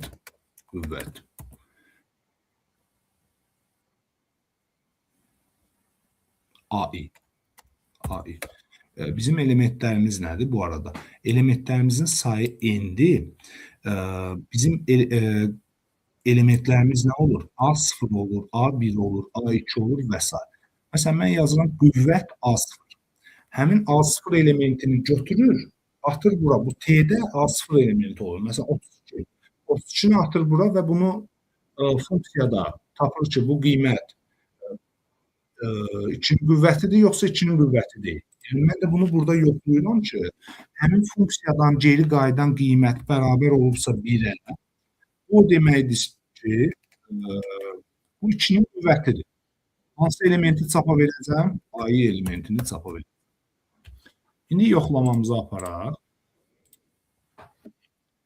5 dənə element yazırıq. 1, 4, 5, 8, 6. Hansılar 2-nin qüvvətidir? 1-dir 2-nin qüvvəti, 4-dür 2-nin qüvvəti, 8-dir 2-nin qüvvəti. Bəli, bu şəkildə yenə deyirəm, əsas məsələ burada hissədir. Eyni zamanda bunu başqa cürdə yazmaq olar. T-dir. Biz yaza bilərik while T böyükdürsə 1 olana qədər. T bərabərdir. T böl 2. T böl 2. Bu dövrdən çıxandan sonra if T bərabərdir 1-dirsə return 1.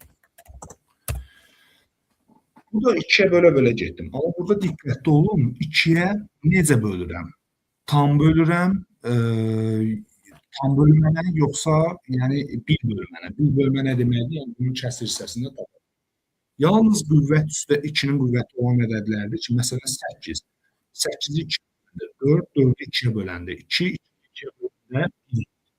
Buradan çıxandan sonra da əgər 1 1-ə bərabərdirsə, yəni bu 2-yə bölünə-bölünə gedib yekunda 1 qalıbsa, deməli bu elə qüvvət. Başqa heç bir ədəddə bu alınmayacaq. Məsələn 9. 9-u 2-yə böləndə 4/5, 2 tam 125, 1 tam nə qədərsə, sonra 0 tam nə qədərsə. Bu dövrdən çıxanda 0 tam nə qədərsə 1-ə bərabərdir, xeyr. Beton 1-i qaytara bilir. Ya bölə-bölə gedirik və yaxud da 2-yə vura-vura gedirik ki, bu qüvvət üstü ədədləri tapaq. Bu da n elementli emassiyada qüvvəti olan elementləri çap edən proqram Python dilində yazılır.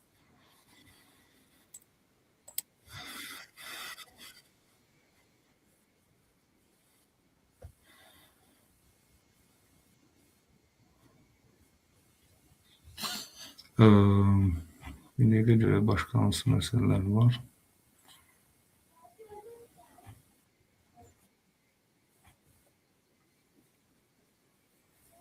Əvvəlki rəqəmlər nizamlı olan. Aha.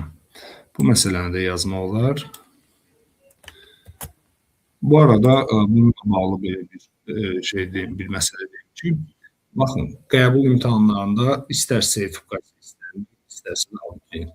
Burada heç bir halda sizin üçün qüvvət yazıb ipucu verməyəcək. Biz öz proqramı qururuq deyə qüvvət yazırıq ki, bizim üçün anlaşılan olsun. Amma siz qüvvət yox, burada hər hansı bir hərf verəcək, F verəcək. Amma siz bunu analiz eləməlisiniz ki, burada nədir? Və yaxud da bu məsələni verəndə siyahı elementləri verəcək. Deyəcək, ardıcıl olaraq 5 daxil edib, 45, 85, 64, 33, məsələn 1. Bir hansıları çapa verəcək. Siz burada 5-i bilməlisiniz ki, 5 budur. N bərabərlik int input. Yəni bundan sonra 5 dənə siyahı elementi daxil edir və həmin siyahı elementlərini bir-bir funksiyaya göndərir və həmin funksiyadan qiymətlər geri çağırır.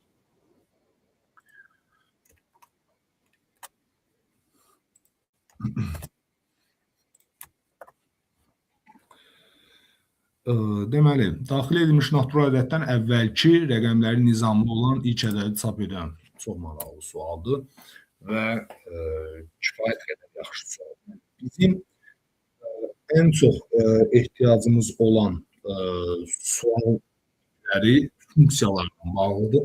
Ən böyük çətinliklərimiz də funksiyadan bağlıdır.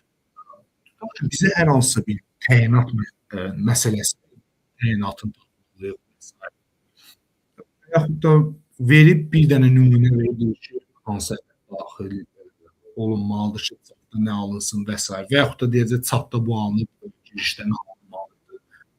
Bu tip verə bilər, amma biz bu məsələnin öz kodunu yazmaq istəyirik. Daxil edilmiş natural ədəddən əvvəlki rəqəmlərin nizamlı olan ilk ədədi çap edən.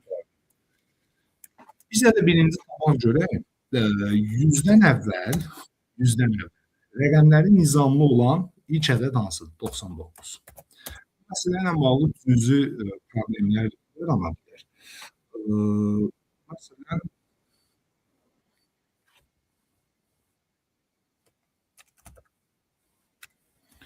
bunun cavabını deyə bilərsiniz. Bir dəqiqə.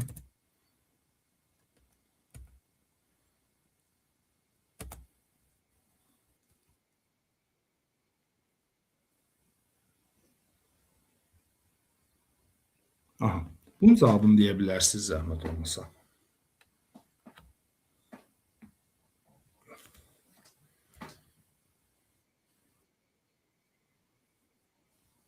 Maraqlıdır ki, birinci biz bu məntiqini tapmalıyıq ki, burada bu ədəddən 10.012 ədədindən əvvəlki ilk nizamlı ədəd hansıdır? Biz ədədin nizamlı olmasını və s. bunlar artıq belə deyək, kifayət qədər işlənmiş kodlardır və bunlar rahat şəkildə həll eləyə bilir. Amma biz burada artıq bir neçə proses yaratıb.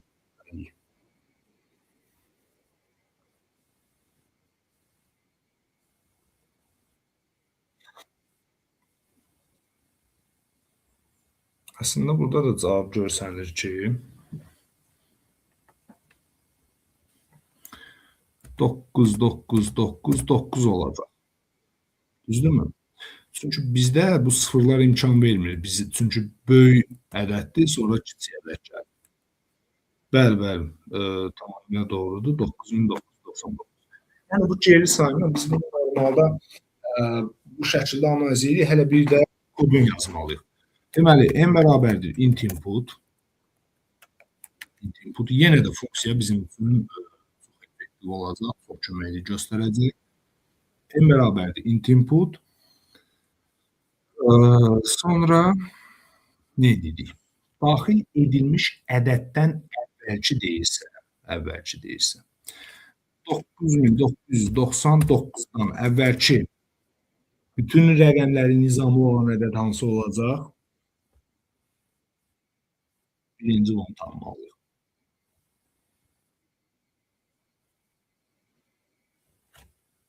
$8999 edir. Bəli. Bəli, bəli.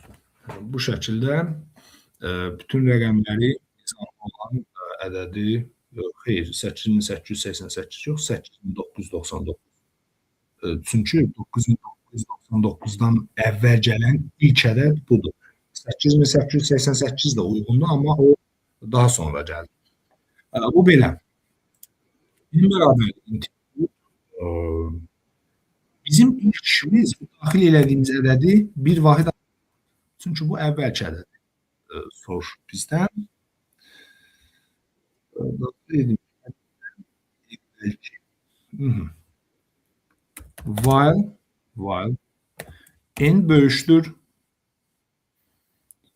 biz bunu n böyükdür 1-ə qədər yaza bilərik. Və indi həmin ədədimizin nizamlı olmasını yoxlayırıq. Def bir dənə t funksiyası götürək, f funksiyası götürək. F n-i bura göndərəcəyik, n-i bura göndərəcəyik. N-imiz natural ədəddir. Bəli, təbii ki, sertifikasiyada düşür belə suallar. Biz sadəcə kodunu yazırıq. Yəni bu kodlar üzərində bunların belə deyək, analizi düşür. Məsələn, deyəcək kodun təyinatı nədir? Kodda dəyər verəcək, dəyərin çapı veriləcək nədir və s. Bunları tapmaq lazımdır. Deməli, n bərabərdir int input def fn. Biz nə etməliyik? Biz tapmalıyıq ki, bu ədəd nizamlıdır yoxsa yox. Bunun üçün bu natural stringə çeviririk. strn bərabərdir str. Bunu stringə çeviririk. Daha sonra hansı variantla yazaq ki, daha məqsədə uyğun olsun? For e in range 0,Lenin. Baxın, az öncə də belə bir tip işləmişdik. Buna oxşar bir şey. Əgər nizamlı nə deməkdir? Lenin -1. Bizim üçün əgər n-i hər zaman kiçik bərabərdirsə n-i plus 1-dən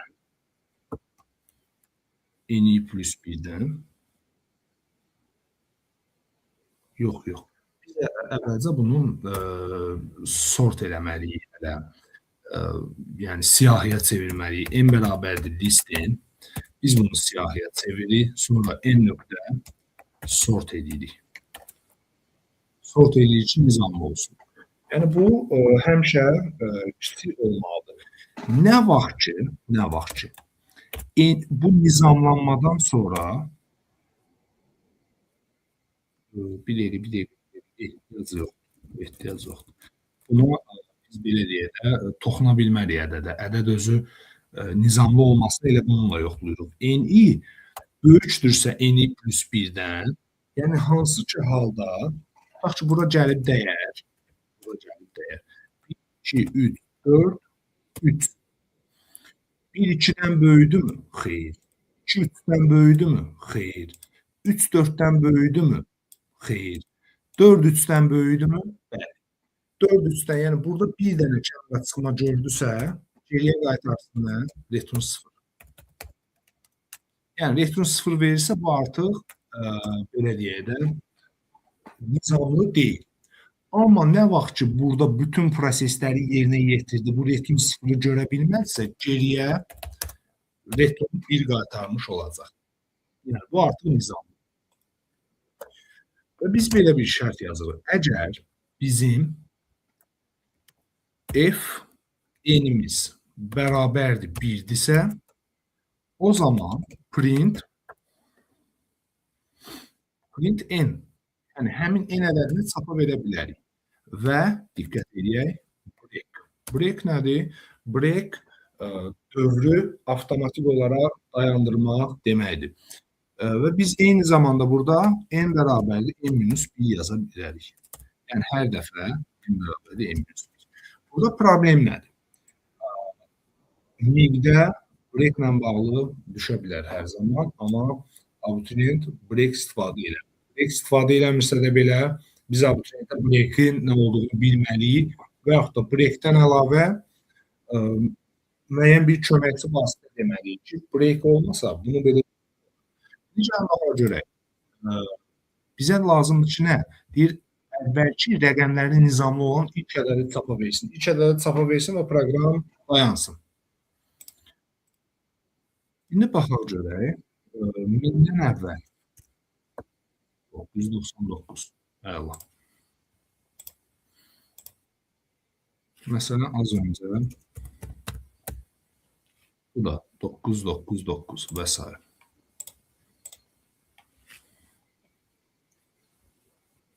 Bir dəqiqə.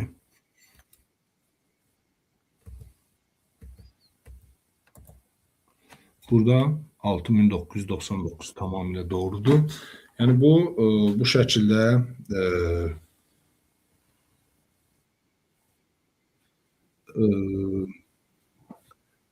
hansı hal üçün 9000 olmaz dediniz?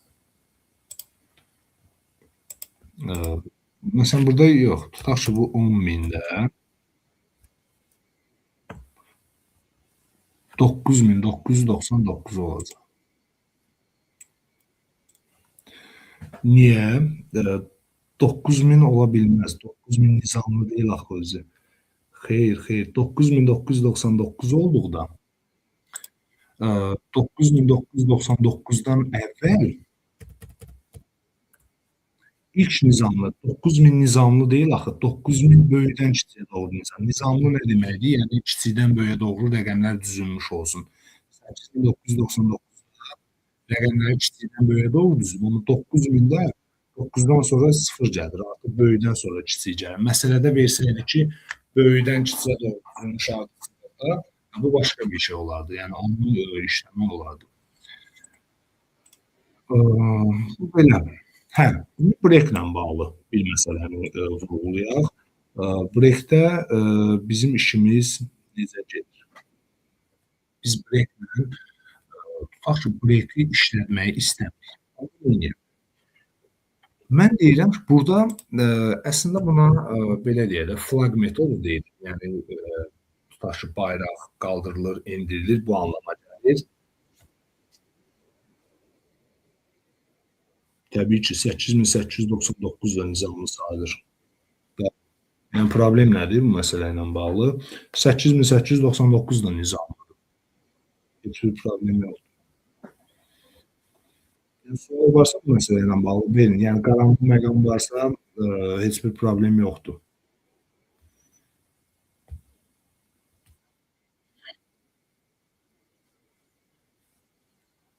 Məncə, burada nəsə sizə bəzilərinizə aydın olmayıb, tamam mı? Sualın şərtinə diqqətlə baxmaq lazımdır hər zaman. 8899 da nizamlıdır. Amma biz 9000 yazanda 8999 verməsinin səbəbi odur ki, sualda deyir, natural ədəddən əvvəlki rəqəmləri nizamlı olan ilk ədəd versin. Aydın məsələdir ki, bundan sonra 8899-dan sonra, bəli, tamamilə doğrudur, ilk ədəddən söhbət edir. Belə deyək də, sonra 8889 özü də buna aiddir. Amma ilk ədəd dediyinə görə bu tapılan kimi dayanmalıdır və salam. bizdə geri sayım eləyirik də, biraz azalda gedirik. Harda tapdısa dayanır. Bəs bizə yəni ondan sonrakılar maraqlı deyil. Məsələdir ki, ilk ədədi tapın. Son deyə bilməz, məntiqsiz olar. Çünki son gedib 1-ə çıxacaq da, yəni nizamlı olan bir özü nizamlı sayılır da. Yəni bir dənə rəqəm var, o məntiqsiz olacaq. Baxın elə sizin sualınızın cavabını verim. Yəni ilk deməsəydi, bu artıq məntiqsiz olacaq. Gedib 1-ə qədər, axıra qədər gedəcək. O ən sonuncusu elə olacaq. Amma bu məsələ ilə bağlı ilki dəyişə biləcək. İlk ola bilər ikinci, üçüncü və s. Onda artıq break bizim heç bir halda köməyimizə çatmır. Bəlkə də çatır. Sadəcə olaraq izah edəcəyim üsul bizim üçün daha effektivdir. Bir dənə t bərabərdir 0 götürürəm və deyirəm ki, f(n) bərabər isə 1 və eyni zamanda t bərabər olubsa 0, t bərabər olubsa 0. O zaman printə n-i ver. Amma t-ni bir dənə nə elə? 1 elə. Artıq baxın, breakdən istifadə eləmədim. Deməli, növbəti dəfə o sizin dediyiniz testi görəcək. Məsələn, 9000-də 8999-u 1-ə bərabər eləyir f funksiyasından və t bərabərdir 0. Bəli, 8999-u çapa verdi. Amma dövrdən hələ çıxmayıb. Yeni azaldır 1 azaldır. Heç vaxt f şərtinə girə bilmir hələ ki f şərtinə. Bir də gəlir 8899-da f-in bərabərdir 1 olur. Amma orada da buna mane olan nədir? T bərabərdirmi 0? Xeyr, T bərabərdir 0 deyil. T bərabərdir 1-dir. Ona görə də bu bir növ əvəz eləmək üçün üsul. T bərabərdir 0, T bərabərdir 1. Buna bul tipi kimi də baxılır. Bul tipi nədir? Yəni 0-1 məntiqi qiymətlər var. Yəni bu burada 0 idi. Mən bunu bir dəfə 1 elədimsə vəssalam. Yəni ondan sonra bu dövrün şərtinə girə bilmir.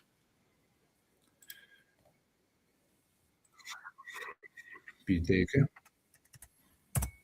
8999. Hə. Əslində sizin verdiyiniz oradakı sual maraqlıydı. Nəyə görə? Bir dəqiqə burada görürüm. Orada yazmışsınız ki, ilk olmasa, yəni söz olaraq ilk deməsə, ya ilk deyə bilər, ya son deyə bilər. Son desə, baxın, tutaq ki, son deyirəmsə,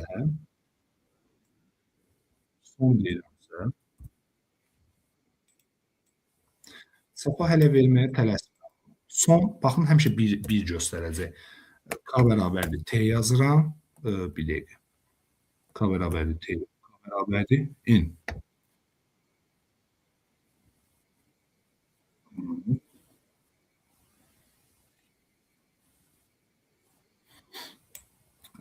O zaman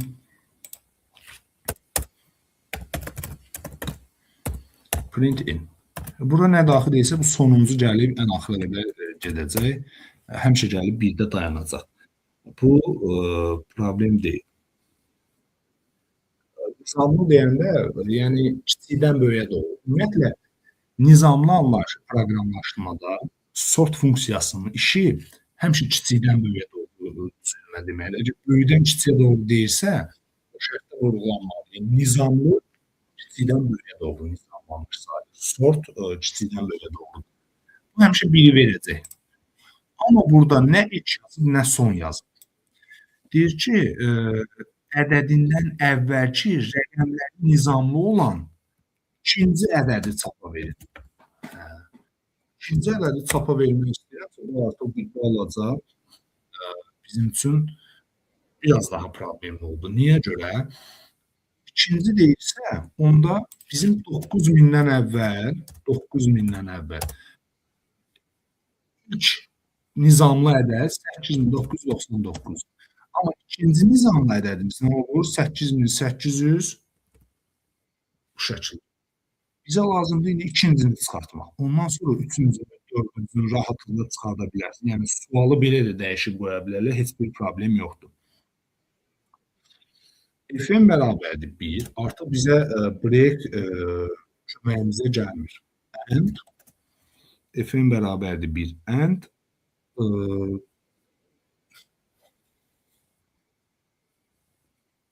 deməli biz bu dəfə T3 üçün 2 şans verməliyik və bir dəfə şans vermişdik.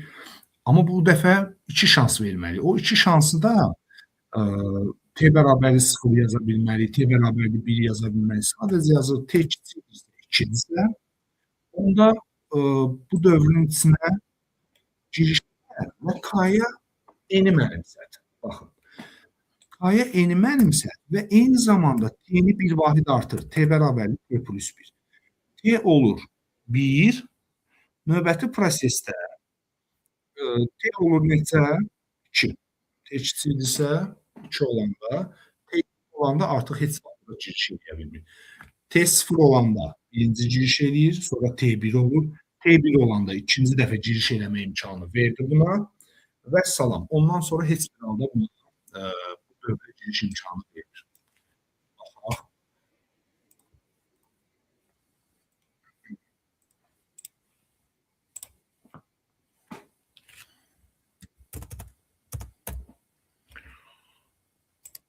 Bir dəqiqə.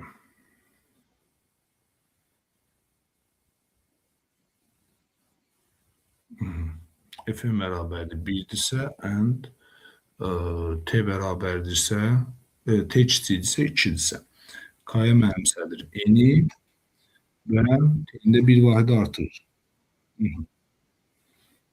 T kiçikdirmi? Bəli. Bir dəqiqə. Bizim başqa nəsə problemlə qarşılaşırıq. 800-də 1 verdi. F-n bərabərdir 1. Bir dəqiqə T bərabərdir 0 məsələsinə bir dənə baxaq. T bərabərdir 0. K bərabər. Üzrü sayın. Biz burada T bərabər T plus 1. Çapa eni yox. Çapa nəyə verməliyik? N onsuz da 1-ə gəlib çıxdı. O bayaqki nümunədə onu yoxlayırdı. Bu K olmalıdır. 2 dəfə girişdə ən sonuncu bu K mənimsətməsinə, eni K-ya mənimsətdir. Bu şəkildə baxacaq. Deməli, 9000-də 8899. Belə deyək də,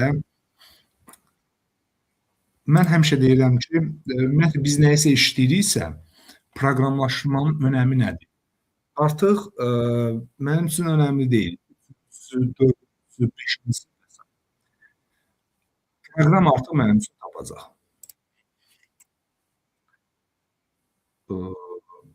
T bərabərdir, int input yazıram. Yox, T bərabərdir, yox. Bir dəqiqə. S bərabərdir, int input. Və bu şansı 2-nin yerinə S qoymaqla neçəncini istəyirəm tapa bilirəm. Baxaq. Çünki S indi orada sol bir bura 3 yazmalıydıq, amma belə deyək də 9000 yazıram. 9000-dən əvvəlki 3-cü ədəd nizamlı ədəd hansıdır? 8889. İstəyirəm bunların hamısını ardıcıl alt-alta çıxardaq. O zaman print yeni verilmiş olacaq. Və bunu siləcəyik. Və istəyirəm ki, 9000-dən əvvəl ilk 5 ədədi çapa verir. Hansılardır nizamlı? Baxın, proqramlar arada boşluq vermir ki, proqram. 8999, 8899, 8889, 8888, 7999. Yəni bu belə bir proqramdır. Bu proqramın başqa variantı da çıxar qarşınıza. Daxil edilmiş ədəddən sonrakı ilk nizamlı ədədi soruşa bilər və yaxud daxil edilmiş ədəddən əvvəlki rəqəm böyüdən kiçiyə doğru düzülmüş formanız belə və s. və s. Bu şəkildə.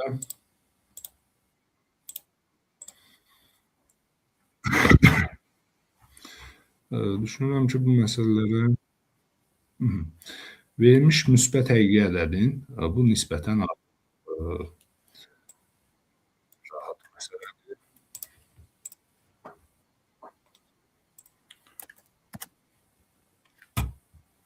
Müsbət həqiqi ədədin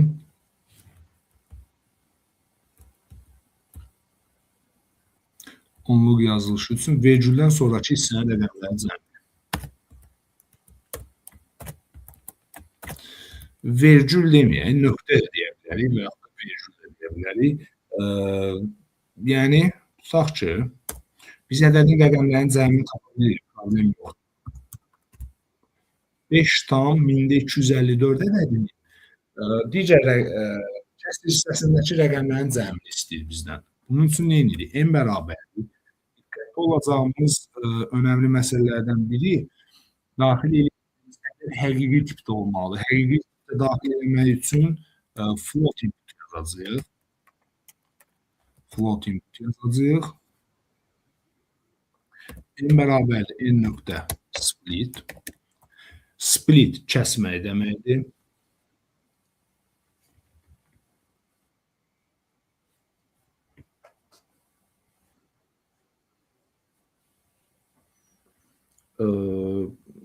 Biriniz yazmışsınız, bu şəkildə yazmaq olar. Olar, amma yoxlamaq lazımdır ki, görək doğru işləyir, yoxsa yox. Kodu belə deyək də, kopya edib yoxlamaq lazımdır ki, görək doğru işləyir, yoxsa yəni bunu analiz edib.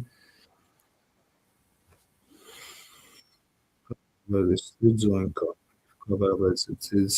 çünki burada tam düşmür, while-ın hansılar while-a aiddir və s. Bəli, bəli. Sürüşmələr var deyə kodu tam görürsün. Ümumiyyətlə, bir kodu istənilən qayda ilə yazmaq olar, bir neçə üsulla yazmaq olar. Burada belə bir problemli bir şey yoxdur. Sadəcə baxmaq lazım. Deməli, n.split veririk. Split boşluğa görə deməkdir. Amma bunu biz nöqtəyə görə ayırırıq. Nöqtəyə görə ayıranda bizdə həmişə neçə dənə hissə olacaq? 2 dənə hissə. N0 və N1. K bərabərdir. Int N1 yazacaq. N1. Görək hələ bu bizim üçün doğru verir, yoxsa nəticəni.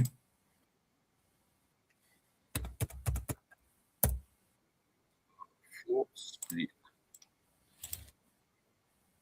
Bir dəqiqə, N bərabərdir, N nöqtə split.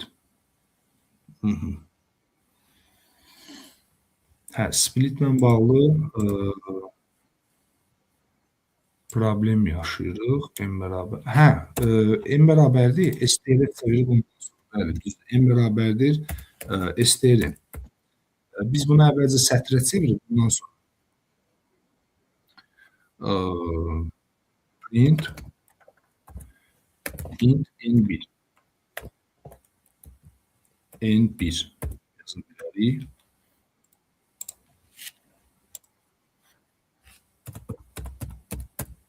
Bəli, vəssalam. Əlimizdə 547 ədədi varsa, bu 547 ədədinin rəqəmləri cəmini tapa bilərik. Heç bir problem yox. K bərabərdir. N1 while K böyükdür 0 olana qədər bu proses davam edir. Bir dənə S götürürük. S bərabərdir. S plus K modul. K bərabərdir. K bölü 10. Print S. Bu da daxil edilmiş ədədin nöqtədən sonraki hissədəki rəqəmlərinin cəmi 254, 25, 7, 4, 11. Bəli, bu şəkildə. Düşünürəm ki, bugünkü dərsimiz az da olsa sizə faydalı oldu. Bugünkü dərslə bağlı əgər suallarınız varsa, suallarınız yoxdursa, yekunlaşdıra bilərik.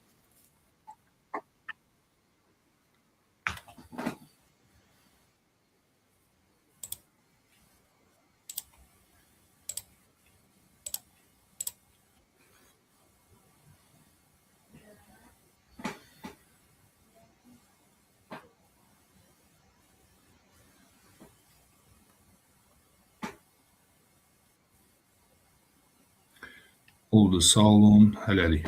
Uğurlar hər birinizə.